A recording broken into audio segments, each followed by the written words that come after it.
Leading the way is Vera's president and director. Please welcome Nick Turner.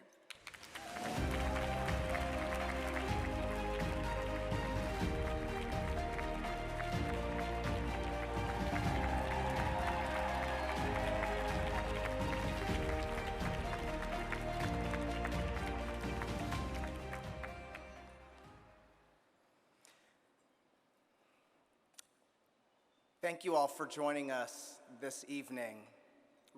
Really, thank you. It's truly wonderful to be together because the last couple of years have been mighty lonely, and this work takes relationships and collaboration and democracy, in fact. And there's been way too much solitude and too much remoteness. So if you'll indulge me for a minute, I just want to soak you all in.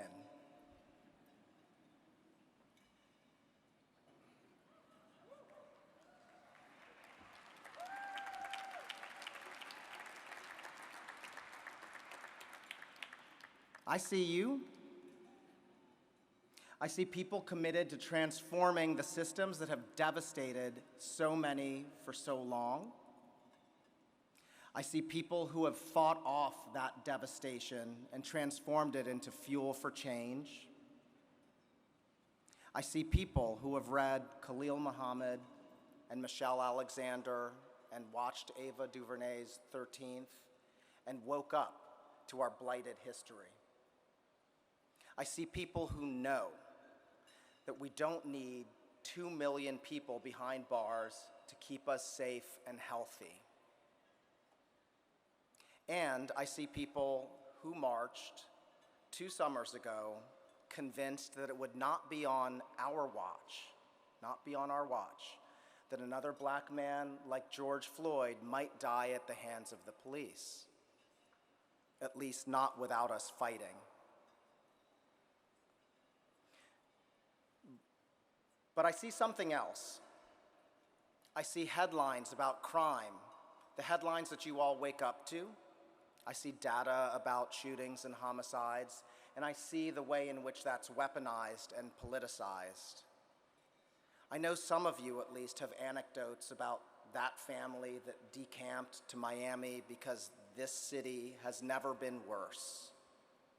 Maybe you've experienced something unsettling or scary or traumatizing.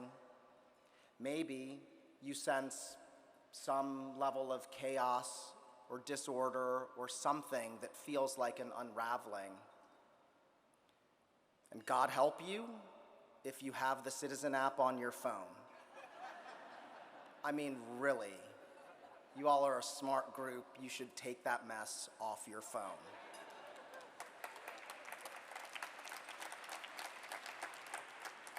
So look, here's what I know.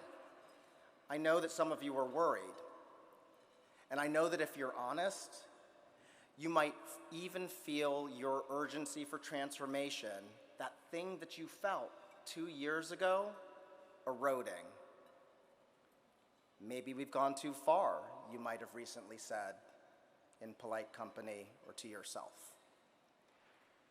And listen, you're not wrong, nor are you hard-hearted if you have fears. Some things have gotten tougher in the past couple of years, and everyone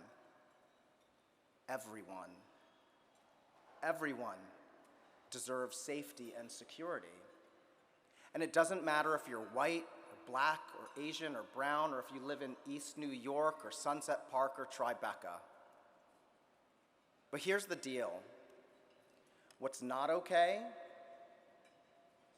what is not okay is allowing fear to distract us from the truth that we can have both safety and justice.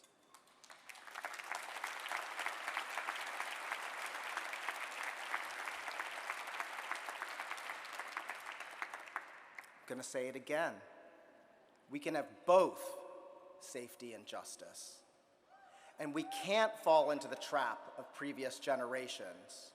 We can't be overcome by fear and blame the wrong cause or buy into solutions that aren't solutions at all.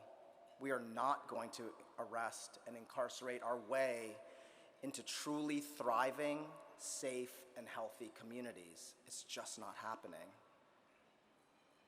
John Meacham wrote, "The opposite of fear is hope. Fear points at others, assigning blame. Hope points ahead, working for the common good."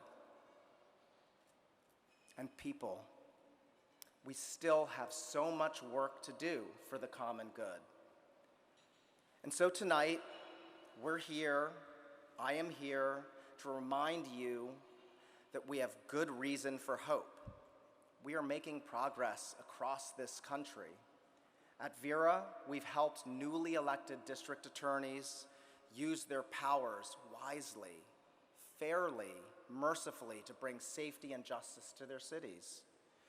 We've defeated jail construction and expansion projects, persuading voters in, get this, rural Kansas, Virginia, North Carolina to reject these boondoggles. And in New York City, we've reduced the incarceration of girls by 70%. 7-0, people.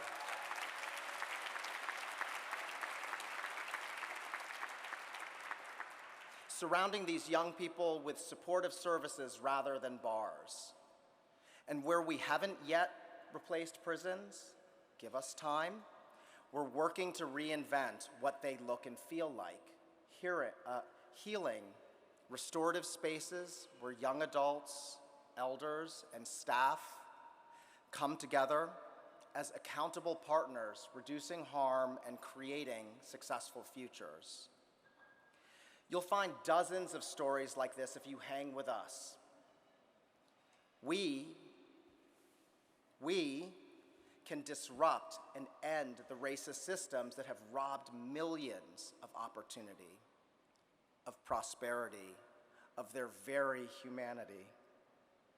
We have what we need. We have the spirit of our founders, this unlikely pair of innovators dared to ask, why should money determine someone's freedom?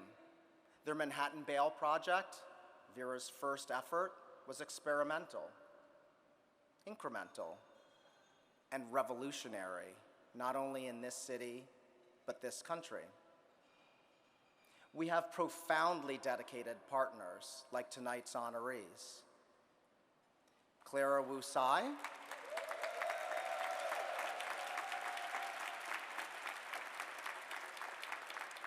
Darren Walker from the Ford Foundation,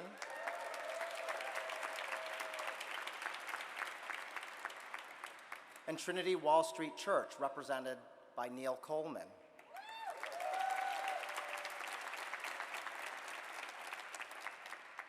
All of them change makers who share Vera's approach, investing in comprehensive solutions to systemic problems, going upstream, helping prepare us for the long haul.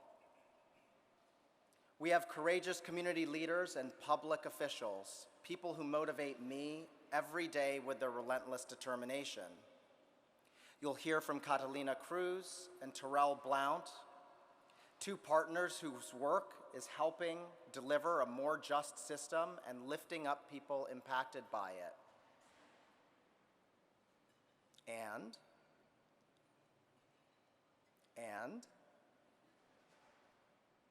And we have you. Thank you for being with us. As you'll hear later from my friend Ollie Knight, we, again, all of us, we choose to stand on the Edmund Pettus Bridge. We choose to be on the right side of history. Thank you for that. Thank you for being with us. And now, if I could, I'd like to just acknowledge a few others who are in the room tonight who stand on that bridge with us every day, every week, every month. Catalina Cruz, who you will meet shortly, New York City Controller Brad Lander,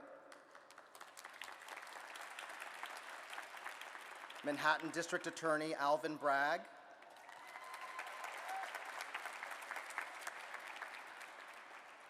Congresswoman Kathleen Rice,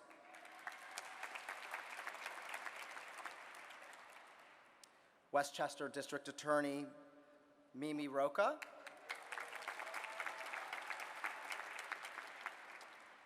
City Council members Julie Menin and Carlina Rivera, and Member of Congress Richie Torres.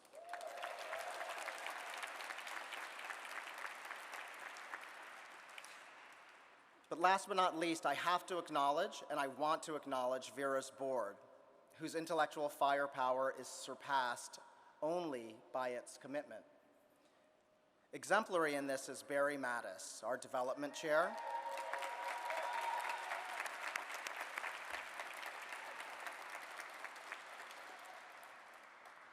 who, God help you, Barry, rolled up her sleeves for the last few months to make this night what it is.